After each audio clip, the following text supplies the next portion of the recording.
चाहत और तन्वी रूम से निकलकर नीचे लिविंग रूम में पहुंची। वहाँ पर सुचिता जी डाइनिंग टेबल पर बैठे चाहत का ही वेट कर रही थी। उन्हें वेट करते देख चाहत ने गुड्डी से कहा, गुड्डी तू मासी को लंच करवा दे, मैं और तन्वी अपनी नई फ्रेंड से मिलकर थोड़ी देर में वापस घर आते हैं। ये बात चाहत ने जानबूझकर सुचिता जी की तरफ न देखकर उन्हें सुनाते हुए गुड्डी से कही थी, लेकिन इसकी परवाह किए बिना ही सुचिता जी चेयर से उठते हुए चाहत से बोली, लेकिन तुमने सुबह से कुछ नहीं खाया है, ज्यादा देर भूखी रहोगी तो कमजोरी की वजह से चक्कर आ जाएंगे तुम्हें। चाहत ने फिर से सुचिता जी की तरफ ना देखते हुए गुड्डी से कहा, गुड्डी मासी से कह दे कि मैं उनसे बहुत ज्यादा नाराज हूँ और मुझे उनसे अभी कोई बात नहीं करनी है। और रही बात भूखे रहने की, तो मासी से कह दे वो जितना मुझे कमजोर समझती है मैं उतनी कमजोर नहीं हूँ। खुद पर लोगों की मनमानियां बर्दाश्त करने की आदत डालनी है तो भूख सहने की भी आदत डाल ही लेनी चाहिए मुझे। क्या पता आज मेरे रहन सहन से प्रॉब्लम है, कल को मेरे खाने पीने से भी प्रॉब्लम हो जाए। चाहत ने अपनी बात इतने फ्लो में कह दी थी कि उसने ये देखा ही नहीं कि उसकी बात सुनकर सुचिता जी को बहुत बुरा लगा था और उस वजह से उनका चेहरा उदास हो गया था। लेकिन तन्वी और गुड्डी ने ये देख लिया था। तन्वी जल्दी से चाहत के पास गई और उसका हाथ पकड़कर उससे धीमी आवाज में डांटते हुए बोली, चाहत कभी तो सोच समझकर बोल लिया कर, देख मासी को तूने कितना उदास कर दिया और मासी तेरा ही खाने पर वेट कर रही थी। अब तू उन्हें ऐसे सुनाएगी और उनके साथ खाना नहीं खाएगी तो मासी भी भूखी रहेंगी, जानती है ना तू। तन्वी की बात सुनकर चाहत का गुस्सा भी थोड़ा शांत हुआ और उसने एक नजर सुचिता जी की तरफ देखा जो उदास चेहरे के साथ खड़ी थी। सुचिता जी को देखकर चाहत को भी अपनी गलती का एहसास हुआ और उसे बहुत बुरा लगने लगा। इसीलिए उसने माहौल को बदलने के लिए फिर से गुड्डी की तरफ देखते हुए उससे कहा, गुड्डी चल खाना लगा मासी का, आज मुझे उन्हीं के प्लेट से खाना खाना है और वो भी उनके हाथ से। सुचिता जी जिनके चेहरे पर अभी उदासी थी, अब चाहत की बात सुनकर उनके होठों पर हल्की सी स्माइल आ गई। फिर वो एक बार सुचिता जी की तरफ देखती है और वापस गुड्डी की तरफ देखते हुए उनसे बोली, गुड्डी कह दे मासी को उनके पास सिर्फ 60 सेकंड है चेयर पर वापस बैठने के लिए और 2 मिनट है मुझे अपने हाथ से खाना खिलाना शुरू करने के लिए। चाहत की बात सुनकर सुचिता जी मुंह बनाते हुए खुद से बड़बड़ाते हुए बोली, ड्रामेबाज कहीं की, 1 मिनट भी कह सकती थी लेकिन नहीं, 60 सेकंड बोल रही है। इसे तो अपनी शर्तें भी पूरी करवानी है तो वो भी फुल ड्रामा करके। फिर सुचिता जी इस बार गुड्डी की तरफ देखते गुड्डी से बोली, गुड्डी अपनी चाहत दीदी से पूछ तो सही, अगर मैंने उसकी बात नहीं मानी तो वो क्या कर लेगी। तभी चाहत बिना वक्त गवाए झट से गुड्डी से बोली, गुड्डी बोल दे मासी को, अगर उन्होंने मेरी बात नहीं मानी तो मैं अभी के अभी बिना कुछ खाए घर से बाहर चली जाऊंगी और रात को भी खाना नहीं खाऊंगी। चाहत की ये बात खत्म होते ही सुचिता जी झट से चेयर पर बैठ गई और जल्दी जल्दी अपने सामने पड़ी प्लेट में खाना परोसने लगी और खुद से ही बड़बड़ाते हुए बोली, मुझे मोगैम्बो कहती है और खुद लाडला मूवी की श्रीदेवी की तरह मुझे धमकियां देकर अपनी शर्तें मनवा रही है। अड़ियल कहीं की, कैसे न कैसे करके अपनी बातें मनवाना ये अच्छे से जानती है।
और बातें करने के बाद फाइनली चाहत और तन्वी ने वृषिका को गुड बाय हग दिया और घर की ओर चली गई और वृषिका अपने होटल की ओर।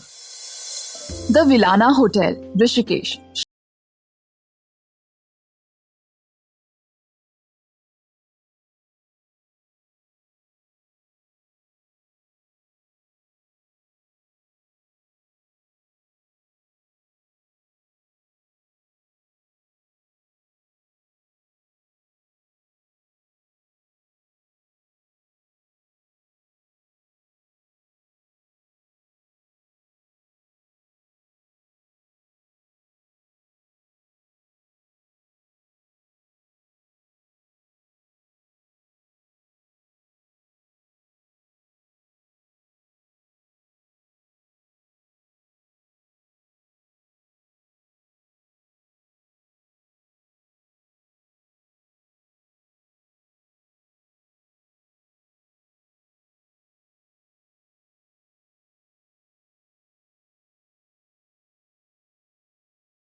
कि तुम्हारी पूरी जिंदगी कम पड़ जाएगी इसे चुकाते चुकाते। फिर वो रूम के बड़े से मिरर के सामने गया और खड़े होकर खुद को ही देखते हुए बोला, अब कल तुम मिलोगी असली रोहन कपूर से। And I promise miss sorry, कल की मुलाकात तुम्हारी और मेरी ऐसी मुलाकात होगी जिसे तुम पूरी जिंदगी नहीं भूलोगी, और साथ साथ मुझे भी। फिर वो मिरर में ही देखते हुए अपनी एरोगेंट स्माइल देता है और एक ही सांस में पूरे ग्लास की रेड वाइन खत्म कर देता है। वहीं दूसरी तरफ चाहत के घर के बाहर पार्किंग एरिया में चाहत और तन्वी ऋषिका से मिलकर घर पहुंच गई। चाहत स्कूटी सीधा पार्क करने पार्किंग एरिया में लेकर आ रही थी। चाहत ने स्कूटी पार्क करने के लिए स्कूटी रोकी। तभी तन्वी स्कूटी से उतरते हुए चाहत से बोली, अच्छा चाहत, मुझे ये बता कि तूने मुझे उस समय ऋषिका को ये बताने से क्यों रोका कि हम दोनों भी मुंबई जा रहे हैं? अरे जब वो ये जानती कि हम दोनों भी अब से मुंबई रहेंगे तो वो कितनी खुश होती। चाहत भी स्कूटी से उतरी और स्कूटी को पार्क करते हुए तन्वी से बोली, कोई जरूरत नहीं थी उसे वो बताने की, क्योंकि हम दोनों कहीं नहीं जाने वाले, क्योंकि मैंने डिसाइड कर लिया है कि मैं मासी का ये डिसीजन चेंज करवा कर ही रहूंगी और वो भी अभी, क्योंकि मुझे नहीं जाना है ऋषिकेश छोड़कर उस बड़े से शहर मुंबई में। वो शहर चाहे कितना ही बड़ा हो, लेकिन हमारे ऋषिकेश जितना प्यारा नहीं होगा। यहाँ की हवाओं में जो सुकून है ना, वो उस बड़े से शहर में बिल्कुल भी नहीं है। शाम को घाट पर शांति से बैठकर और गंगा मैया के पानी को देखकर जो मन में शांति मिलती है ना, वो शोर शराबे वाले शहर में कहीं नहीं मिलने वाली हमें। ऋषिकेश से मेरी पहचान है, चाहत की एक अलग पहचान, लेकिन मुंबई जाते ही वो पहचान भी मुझसे छिन जाएगी और मैं भी उन लाखों लोगों की भीड़ में कहीं खो जाऊंगी। और तू तो जानती है ना, कैद और बंदिशें मुझे बिल्कुल भी पसंद नहीं है। मुझे अपनी जिंदगी खुलकर जीनी है। ये कहते हुए चाहत ने अपना चेहरा आसमान की ओर करा और अपने दोनों हाथ फैलाकर खड़ी हो गई। तभी तन्वी चाहत के सामने जाकर खड़ी हो गई और अपने दोनों हाथों से चाहत के दोनों हाथों को आपस में जोड़ते हुए बोली, बस भी कर, अभी पहले से सपने देखना छोड़ और जाकर पहले मासी से बात कर और उन्हें मना, उसके बाद बात करेंगे हम दोनों इस बारे में। तन्वी की बात सुनकर चाहत ने अपना नाक चढ़ाते हुए कहा, हाँ तो कर लूंगी बात, पहले घर के अंदर तो चले, या तू कहे तो मैं मासी को बाहर ही बुला लेती हूँ बात करने के लिए। तन्वी ने उसकी बात सुनकर उसके सर पर हल्की सी चपट लगाई और घर के अंदर की ओर जाते हुए उससे बोलने लगी, वैसे आइडिया बुरा नहीं है, क्योंकि जब तू इस बारे में मासी से बात करेगी तब हो सकता है ना कि मासी को तेरी बात सुनकर गुस्सा आ जाए और वो तेरा खरीदा हुआ वीप, जिसे तूने अभी तक अच्छे से यूज नहीं किया है, वो लेकर तुझे पीटने के लिए तेरे पीछे भागे। उस वीप की मार से बचने के लिए तुझे जगह तो चाहिए होगी ना भागने को। चाहत तन्वी के पीछे चलते हुए चिड़ी हुई हंसी हंसते हुए तन्वी से बोली, वेरी फनी, बहुत ही गंदा जोक था। ऐसा कोई काम नहीं है जो चाहत नहीं कर सकती, और ये तो बहुत छोटा सा काम है। तू चल तो अंदर, तेरी इन्हीं आंखों के सामने मैं मासी से इस बारे में फेस टू फेस बात करूंगी।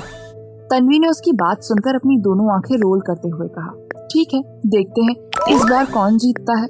इतना कहकर तन्वी दरवाजे से होती हुई घर के अंदर चली गई और चाहत भी उसके पीछे पीछे जाने लगी। ওরা ছেলে মানুষ জনাব, দিনে খাটে ফ্যামিলির মুখে একটু হাসি ফোটানোর জন্য আর রাতে কাঁদে ভালোবাসার জন্য।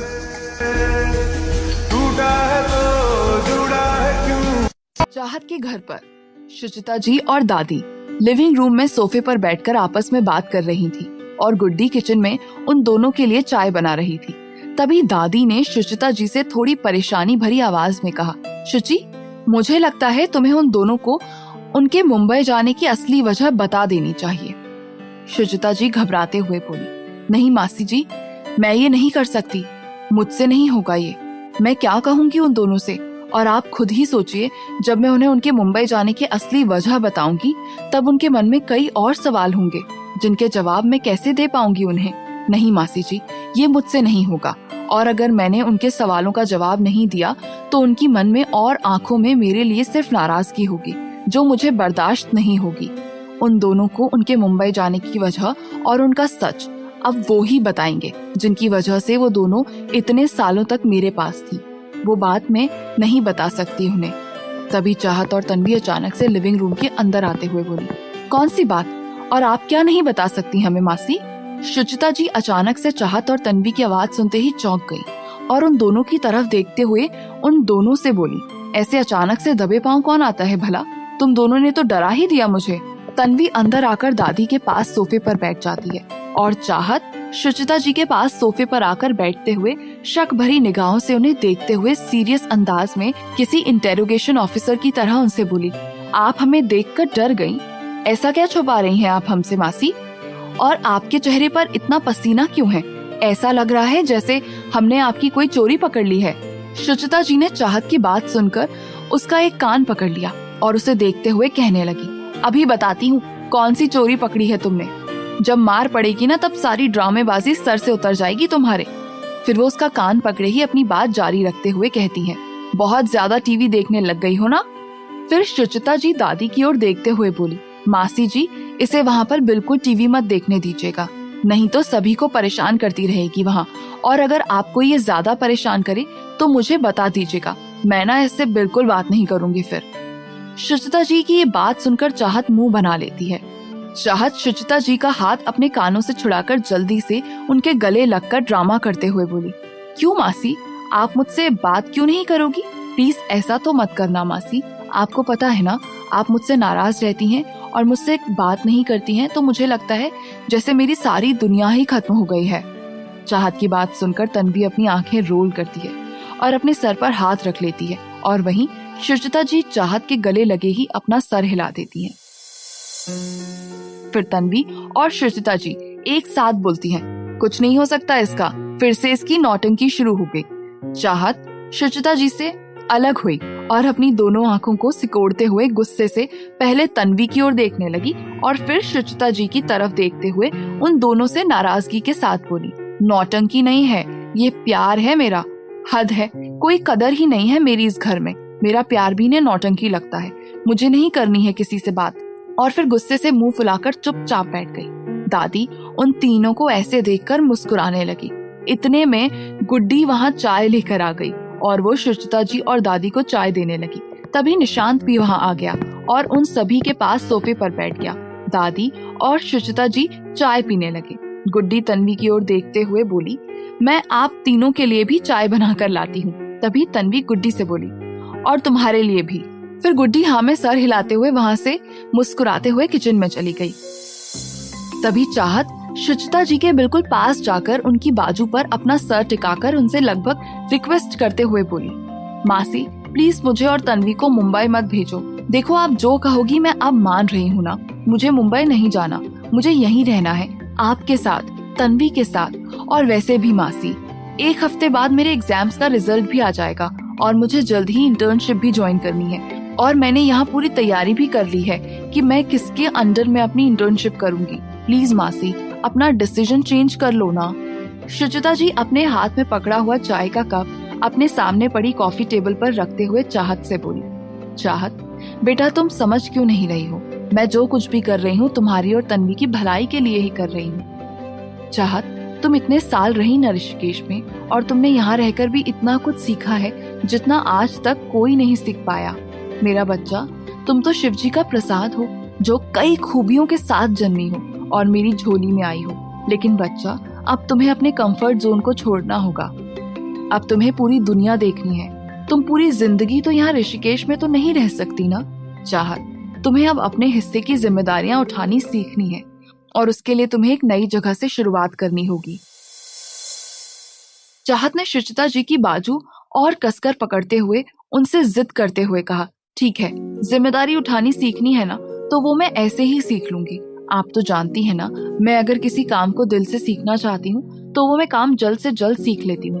तो जिम्मेदारी किस खेत की मूली है वो भी सीख लूंगी। लेकिन मासी प्लीज मुझे खुद से और यहाँ से दूर मत करो, मुझे अच्छा नहीं लग रहा।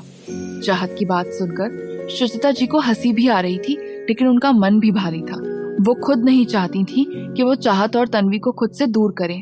इसीलिए उन्होंने अपने मन के इमोशंस को संभालते हुए चाहत का एक हाथ पकड़ा और दूसरे हाथ से उसका चेहरा अपने चेहरे के सामने लाते हुए उससे शांत लहजे में बोली, चाहत याद है मैंने सुबह तुमसे और तन्वी से कहा था कि मुझे तुम दोनों से कुछ जरूरी बात करनी है। तो अब मैं तुम दोनों से वो बात करना चाहती हूँ ताकि तुम दोनों मेरी बात सुनो और समझो कि तुम दोनों के लिए मैंने ये अचानक से डिसीजन क्यों लिया है।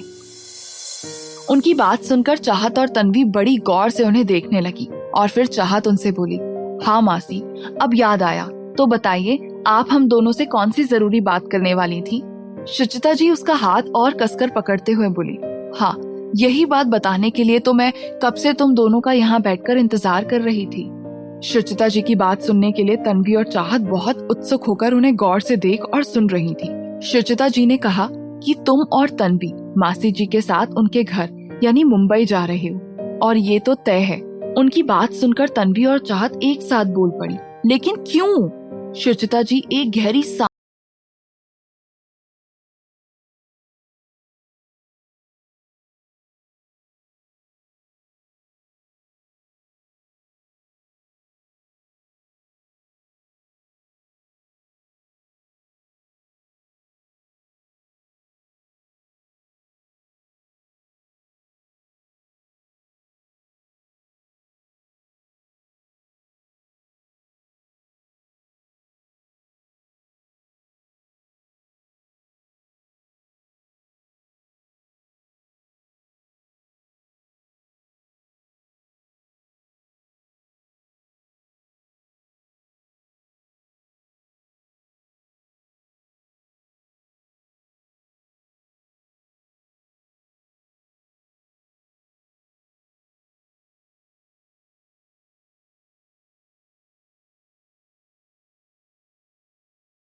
चाहत हिचकिचाते हुए बोली, दादी अगर वहाँ मेरी जॉब लग गई तो?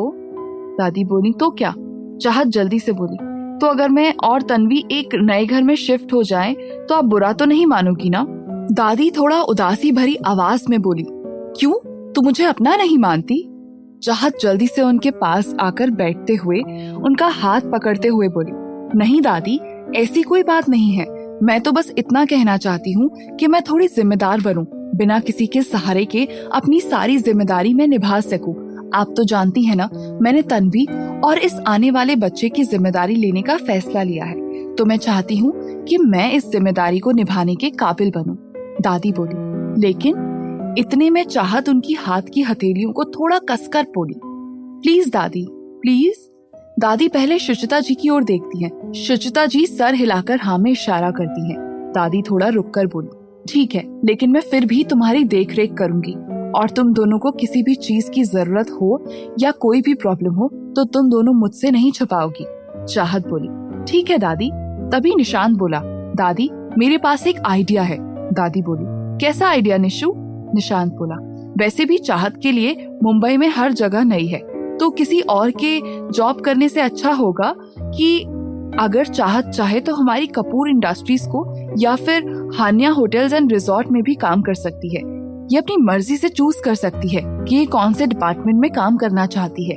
इससे ये हमेशा हमारे कांटेक्ट में रहेगी, जिससे आपको इनकी इतनी टेंशन भी नहीं रहेगी। दादी खुश होते हुए बोली, ये तो बहुत अच्छा आइडिया है निशु, बल्कि हमारे तो कई एनजीओ भी हैं, चाहत वहाँ भी काम कर सकती है। फिर दादी ने शुचिता जी के इस बारे में उसकी राय ली, तो शुचिता जी ने हाँ कह दिया। चाहत निशांत को देखते हुए बोली, आइडिया तो अच्छा है निशांत जी, लेकिन मैं किसी सिफारिश या जान पहचान से जॉब नहीं लेना चाहती, इसीलिए मैं चाहती हूँ कि मैं वहाँ इंटरव्यू दूं और अपनी काबिलियत के हिसाब से ही वहाँ जॉब हासिल करूँ। निशांत बोला, ये तो बहुत अच्छी बात है कि आप ऐसा सोचती हैं, आप वहाँ इंटरव्यू जरूर दीजिए। वैसे भी हमारी कंपनी में और होटल में जॉब के लिए इंटरव्यू चल रहे हैं। उसकी बात सुनकर चाहत खुश हो गई। दादी ने तन्वी से कहा, कल तुम्हारा डॉक्टर के साथ अपॉइंटमेंट है ना? मुझे डॉक्टर का कॉल आया था। तन्वी बोली, हाँ दादी, मुझे याद है। चाहत ने कहा, ठीक है, तो कल मैं दादी और तन्वी पहले डॉक्टर के पास चलेंगे। शुचिता जी ने कहा, पहले से आपका क्या मतलब है मैडम, और आपका दूसरा इम्पोर्टेंट काम क्या है? शुचिता जी की बात सुनकर तन्वी धीरे से बोली, अब लगाएंगी मासी इसकी क्लास। चाहत बोली, वो मासी रीमा है ना, मेरी दोस्त, उसकी बहन ऋतु का डांस कंपटीशन है स्कूल में, और उसे डांस सीमा सिखा रही है, लेकिन उसके पैर में चोट आ गई, तो ऋतु ने मुझे कहा कि मैं उसे डांस सिखाऊं। शुचिता जी ने कहा, जो भी हो, लेकिन घर आने में देरी बिल्कुल नहीं होनी चाहिए। चाहत उन्हें झट से बोली, बिल्कुल नहीं होगी मासी, मैंने उसे पहले ही कह दिया था कि हम घाट पर भी कम भीड़ वाली जगह प्रैक्टिस करेंगे, फिर गंगा आरती में शामिल होकर घर आ जाएंगे। दादी बोली, तो उन्हें यहाँ घर पर ही बुला लेती और यहीं प्रैक्टिस कर लेती। तभी शुचिता जी बोली, रहने दीजिए मासी जी, बोलने का कोई फायदा नहीं है। आपको तो पता है ना इन दोनों का कि इन दोनों को उस घाट से कितना लगाव है। बचपन से ही अपना ज्यादातर समय ये उस घाट पर ही बिताती हैं। जब ये दोनों छोटी थी तब एनजीओ से हमेशा निकलकर उस घाट पर ही पूरा दिन बिताती थी। वो तो जबरदस्ती पकड़कर वहाँ से लाना पड़ता था, और अगर कभी नाराज या परेशान होती हैं तो सुबह से शाम तक वहीं रहती है। चाहत बोली, वो जगह है ही इतनी अच्छी, जहाँ पर समय बिताकर बहुत शांति मिलती है। ऐसा लगता है बहुत पुराना रिश्ता है उस जगह से। और वैसे भी वो जगह मेरी और तन्वी की फेवरेट है, जहाँ से हम दोनों की बचपन की सभी यादें जुड़ी हैं। चाहत की ये बात सुनते ही शुचिता जी चौंक गई और चाहत को देखने लगी। उन्हें चाहत की बात सुनकर वो दिन याद आने लगा जब पहली बार चाहत और तन्वी उनकी जिंदगी में आई थी।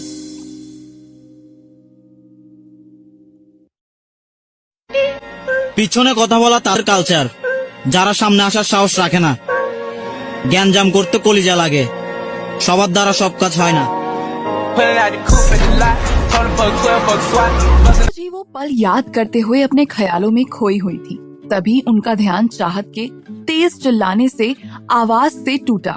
उन्होंने देखा चाहत अपने हाथ में कुशन पकड़े बैठी तन्वी को ही गुस्से से घूर रही थी।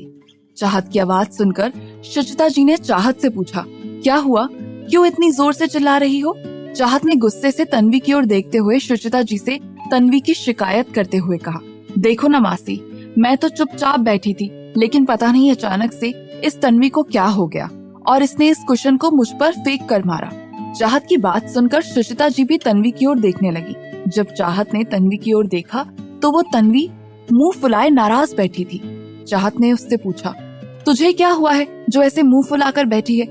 मुंह तो मुझे फुलाना चाहिए, तूने मुझे मारा भी और मासी ने तुझे एक वर्ड भी नहीं कहा। अगर मैंने ऐसा किया होता ना तो मासी अभी तक मुझे 2 पेज का लेक्चर सुनाना शुरू कर चुकी होती। चाहत ने जैसे ही अपनी ये बात खत्म की तभी एक और कुशन हवा में उछलता हुआ उस पर आकर गिरा।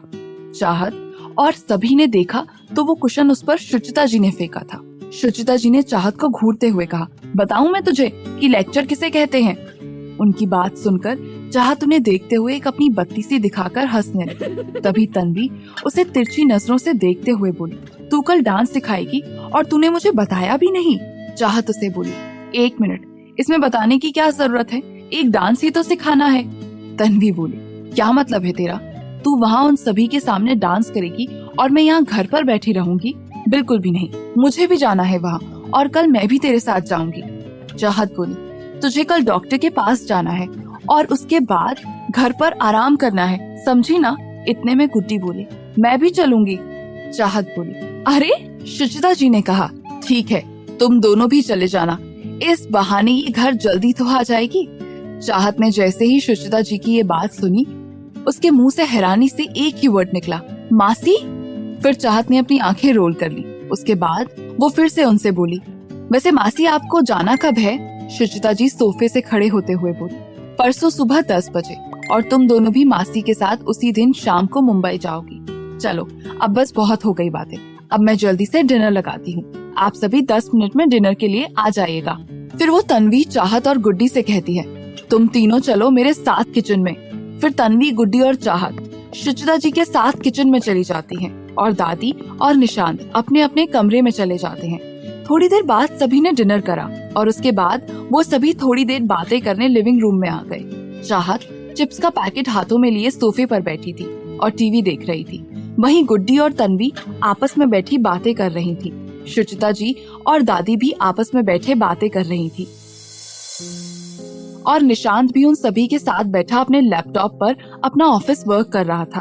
तभी बात करते करते सुचिता जी की नजर चाहत पर चली गई। उन्हें चाहत की हरकतें देखकर बहुत चिढ़ मच रही थी। सुचिता जी ने चाहत को डांटते हुए कहा, चाहत तुम कब अपनी हरकतें सुधारोगी? एक तो तुम ब्रेकफास्ट, लंच और डिनर के टाइम अच्छे से खाना नहीं खाती हो और उसके बाद दिन भर ये चटर पटर खाती रहती हो। कितनी बार कहा है तुमसे ऐसी अनहेल्दी चीजें कम खाया करो, लेकिन तुम सुनती ही नहीं हो। चाहत ने टीवी की ओर घूरते हुए उन्हें जवाब दिया, मासी ये मेरे लिए अनहेल्दी नहीं है, मैंने भी आपको कितनी बार बताया है। फिर चाहत जल्दी से उनकी तरफ देखते हुए बोली, खाने से याद आया मासी, आपने और तन्वी ने कितने दिनों से मेरी फेवरेट मावा कचौरी नहीं बनाई है। अब परसों तो आप लंदन जा रही हैं और उसके बाद आपके हाथ की टेस्टी टेस्टी मावा कचौड़ी मेरे हिस्से की ऋषि भैया ही खा जाएंगे।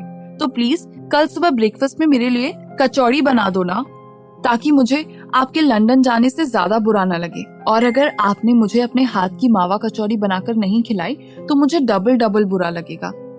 सुचिता जी और सभी ने उसकी नौटंकी भरी बातें सुनी तो उन सभी के होठों पर हल्की हल्की सी स्माइल आ गई।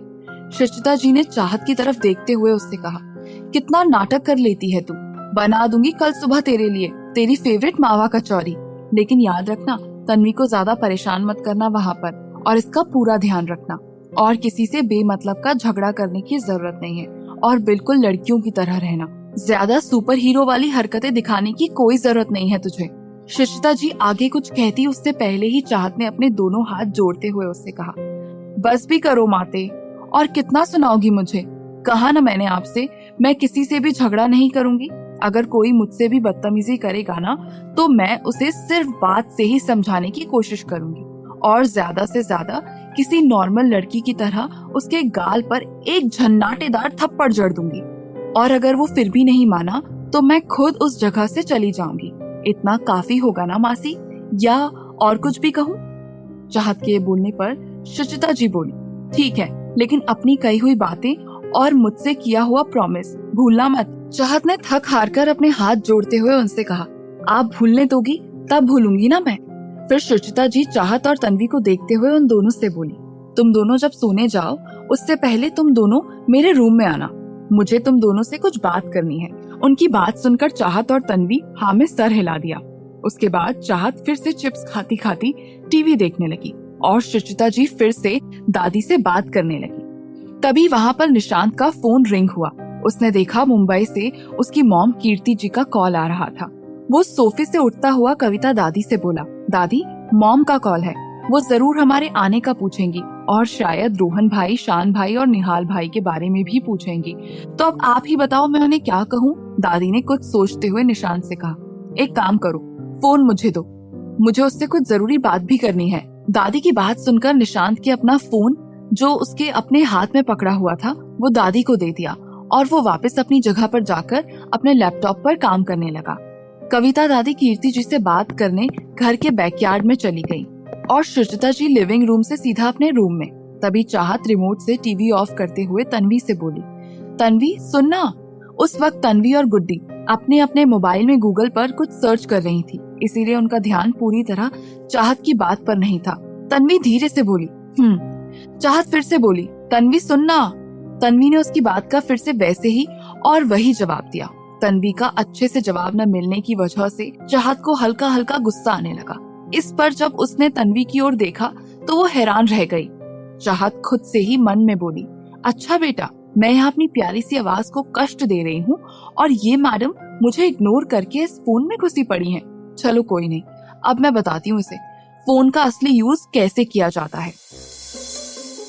ये कहते हुए उसके होठों पर एक शरारती स्माइल आ गई।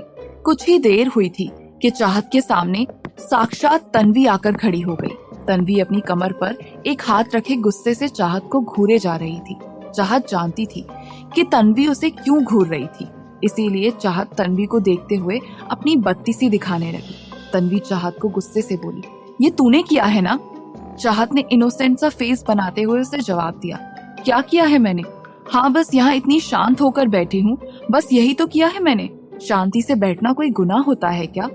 वहीं रूम में बैठी गुड्डी और निशांत जो अपने अपने काम में बिजी थे, उनका ध्यान चाहत और तन्वी की बातों पर चला गया। तन्वी अपनी छोटी छोटी आंखें करके चाहत को घूरते हुए उससे बोली, ज्यादा भोली मत बन, तूने अभी मेरा फोन हैक किया है ना, और मेरे इंस्टाग्राम अकाउंट से अर्चना के अकाउंट पर उसे मैसेज करके उससे बिना मतलब की लड़ाई करना शुरू कर दिया। रुक, मैं अभी मासी को तेरी शिकायत करती हूँ और तेरा ये किया हुआ कांड बताती हूँ। इतना कहकर तन्वी वहाँ से जाने लगी। तभी चाहत बेफिक्री से सोफे पर पसरते हुए बोली, ठीक है बता दे, मासी तो मुझसे बहुत खुश हो जाएंगी, क्योंकि मासी को तो वो अर्चना और उसकी नकचड़ी माँ बिल्कुल भी पसंद नहीं है। वो तो तू ही है जो उस अर्चना से जबरदस्ती की दोस्ती करके बैठी है, इसीलिए हमें भी उसे झेलना पड़ता है। लेकिन मेरी एक बात तो सुन ले, अब तू मासी के पास मेरी शिकायत करने जा रही है तो मुझे भी तेरी बड़ी वाली शिकायत करनी है उनसे। तो चल हम दोनों एक साथ चलते हैं उनके पास। चाहत की आखिरी लाइन सुनकर तन्वी के चलते हुए कदम अचानक से रुक गए और वो पीछे पलटकर हैरानी से चाहत को देखते हुए उससे बोली, मेरी शिकायत, वो भी बड़ी वाली? ऐसा क्या किया है मैंने, जरा मुझे भी तो पता चले। तन्वी की इस बात पर चाहत जल्दी से सोफे पर बैठ गई। फिर वो जल्दी से सोफे पर से उठकर तन्वी के पास जाते हुए उससे बोली, कुछ याद आ रहा है मुझे। वो क्या है ना, मुझे अभी अभी कल की कोई बात याद आ रही है। हाँ, कन्हैया चाट स्टॉल के बाहर का नजारा। कल दोपहर की ही बात है, दोपहर के करीब 3:30 के आसपास गोला बाजार में। तब मैंने देखा था 2 लड़कियां स्टॉल के पास खड़ी थी और चाट की प्लेट भर भर के चट किए जा रही थी। और उन दोनों लड़कियों में से खासकर पीले सूट वाली, वो तो बड़े मजे से कन्हैया भैया के हाथों से बनी यम्मी यम्मी पापड़ी को बड़े चटकारे ले लेकर खाए जा रही थी। मुझे ना उसे ऐसे देखने में बड़ा इंटरेस्ट आया, इसीलिए मैंने उसकी फोन में फोटो ना क्लिक करके बल्कि वीडियो शूट कर ली, ताकि मैं बार बार उस लड़की को उसके उन्हीं फेस एक्सप्रेशन के साथ पापड़ी चाट खाते हुए देखूं। वैसे तू देखना चाहेगी वो वीडियो? बिल्कुल तेरी तरह ही दिख रही है वो लड़की। चाहत की ये बातें सुनकर तन्वी का मुंह बन गया और वो चाहत को ऐसे घूर रही थी कि वो उसे अभी के अभी कच्चा चबा जाएगी। चाहत ने जब उसे खुद को घूरते हुए देखा तो उसे मन ही मन बड़ी हंसी आ रही थी, लेकिन उसने अपनी हंसी को कंट्रोल करते हुए उससे कहा, घूरे मत ऐसे, मुझे पता है मैं बहुत सुंदर हूँ। ज्यादा ऐसे घूरोगी तो कहीं तुझे मुझसे प्यार न हो जाए। चल अब टाइम वेस्ट नहीं करते और जल्दी से मासी के पास जाकर एक दूसरे की तारीफों के पुल बांधते हैं। यार बहुत रात हो गई है, मुझे अपनी ब्यूटी स्लीप भी तो लेनी है और कल तो मैं पूरा दिन बिजी हूँ, तो चले मासी के पास। चाहत की बात सुनकर तन्वी ने हार मानते हुए उससे कहा, अच्छा ठीक है ना, जल्दी से बता क्या चाहिए तुझे मुझसे। उसकी बात सुनकर चाहत मुस्कुरा दी और उससे बोली, नेक्स्ट टाइम से तू मुझे बिल्कुल इग्नोर नहीं करेगी और अभी तू मेरे रूम में चलेगी और मेरी पैकिंग में हेल्प करवाएगी, फिर उसके बाद मैं तेरी हेल्प करवा दूंगी पैकिंग में। बोल मंजूर है? चाहत की बात सुनकर तन्वी ने नाक सिकोड़ते हुए कहा, कोई ऑप्शन है भी क्या मेरे पास मैडम? चाहत ने लिविंग रूम के डोर की तरफ जाते हुए कहा, नहीं। उसकी बात सुनकर तन्वी ने अपना सर हल्के से झटका और उसके पीछे पीछे जाने लगी और वही रूम में बैठे निशांत और गुड्डी उन दोनों को कब से हैरानी से देखे जा रहे थे। निशांत ने गुड्डी से कहा, लगता है अब घर पर हमेशा तूफान का मौसम ही देखने को मिलने वाला है, क्योंकि दादी खुद अपने साथ उस तूफान को लेकर जा रही हैं। निशांत की बात सुनकर गुड्डी की तेज हंसी छूट गई, लेकिन तभी उसे कुछ ऐसा याद आया जिससे उसकी आंखें घबराहट से फैल गईं। उसे मंदिर में रोहन और चाहत की मुलाकात याद आ गई और वो धीरे से खुद से बोली, दादी यहाँ से तूफान ले जा रही हैं और वहाँ घर पर तो ऑलरेडी ज्वालामुखी रहता है। ये दोनों अगर आमने सामने आएंगे तब पता नहीं उस घर पर क्या भूचाल आएगा। इतना कहकर वो खुद भी अपने रूम की तरफ जाने लगी।